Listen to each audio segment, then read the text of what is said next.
Hello, hi, ఎలా ఉన్నారు? ఈ వీడియోలో నేను చేసే దొండకాయ ఫ్రై ఎలా ఉందో చూసి నాకు కామెంట్ చేయండి. ఫస్ట్ కడాయి పెట్టుకొని వేడైన తర్వాత ఆనియన్ వేగిన తర్వాత అల్లం వెల్లుల్లి పేస్ట్, పసుపు వేసుకొని ఒకసారి కలుపుకోండి.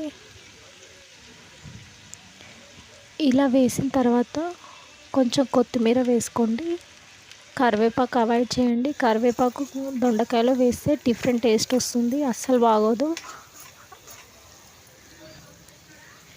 ఇలా ఆనియన్ వేగిన తర్వాత దొండకాయ కోసి పెట్టుకున్న ముక్కలు కడాయిలో వేసుకొని ఇలా ఒకసారి కలపండి.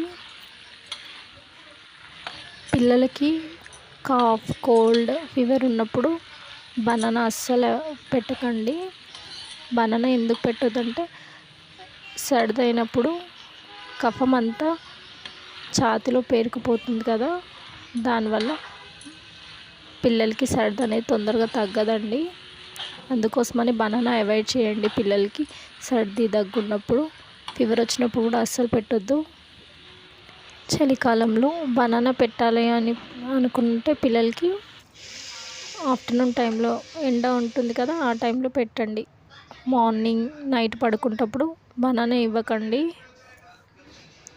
ఇలా దొండకాయ వేగిన తర్వాత రుచికి తగిన కారం, ఉప్పు వేసుకొని మళ్ళీ ఒకసారి కలుపుకోండి. కొంచెం మసాలా కూడా వేసుకోండి, టేస్ట్ బాగుంటుంది. ఇలా ఒకసారి ట్రై చేయండి.